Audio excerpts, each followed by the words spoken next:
Do's and don'ts for your watercolour brushes. That's what this video is all about. We will look at 10 things to definitely avoid and 10 things to do instead. Hello, I'm Paul Hopkinson, a professional wildlife watercolour artist. On my YouTube channel, I teach my realistic style of painting. Do take a look around as I've masses of really useful content already available for my budding watercolour artists.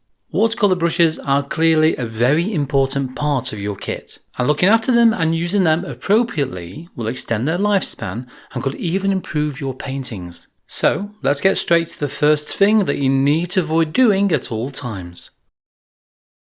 Don't leave your brushes standing in water. The wooden handles will absorb the water and you'll end up with flaking paint.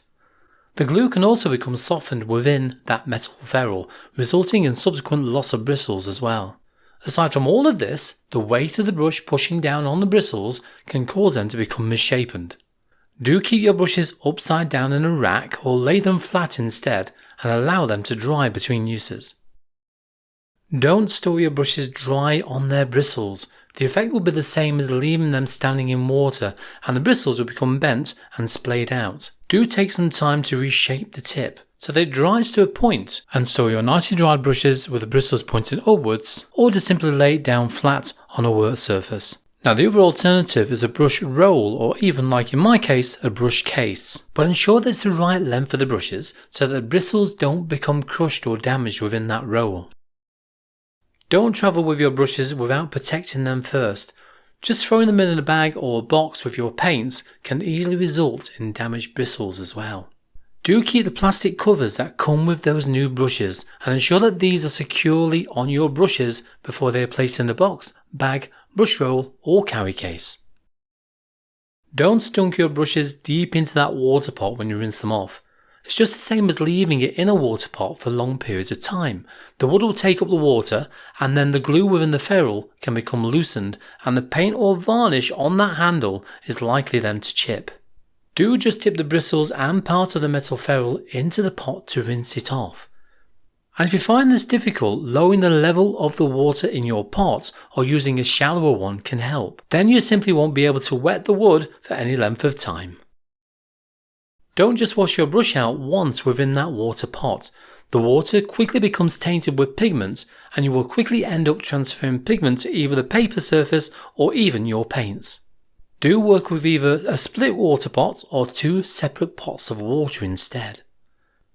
Keep one for the first wash and then the other for the second wash of that brush. You'll be surprised what the difference this makes, and it will help keep things much cleaner as well. Don't forget to wash your brush out frequently. It's all too easy to get carried away with your painting. I know, I've done it! Particularly when you're working on a large area with a repetitive process and a single colour mix. It's easy to forget the time and work on it for too long.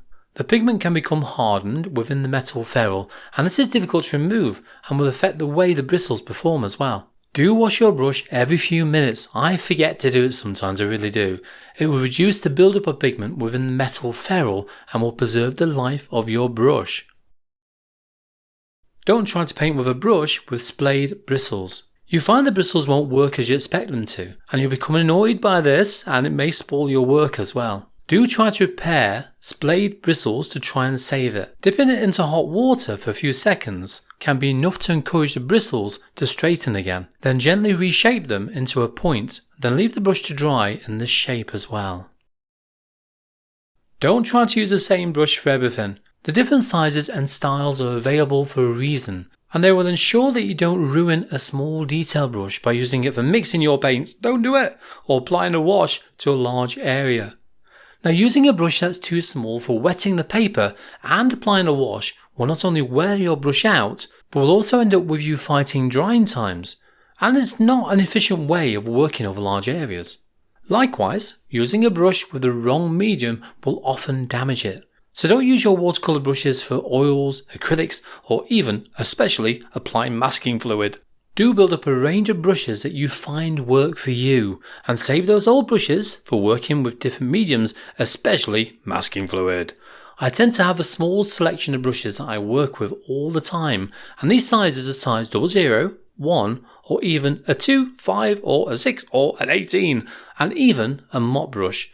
And I've even got a special replicator brush alongside an old brush for mixing the paints and various homemade brushes for various effects. I'll link to them in the top right corner of the screen as they are fun and economical to make and can be unique to your own painting kit. Don't try to use a fully laden brush to paint fine detail. It will be incredibly difficult to control and is likely to blob and just won't produce those lines which are fine enough. Do remove some water and pigment to give yourself more control. I tend to dab onto a piece of kitchen roll, and I also think all the time about where to use the brush as it's about to run out of paint, especially those lighter, paler areas that you want them very fine details on. Very handy for that. Don't take your brush from one colour to another. Each time you do it, you are moving pigment from one colour to another, and eventually you can taint the colour quite badly as well. Do rinse and dry your brushes in between colours so that you start with the bristles that are as clean as possible before placing the brush into a different colour. I really do hope you found these tips useful, so do leave me a comment if you did. And for more tips just like this, check out the next video to the top right, which is all about do's and don'ts with water. I'll see you there.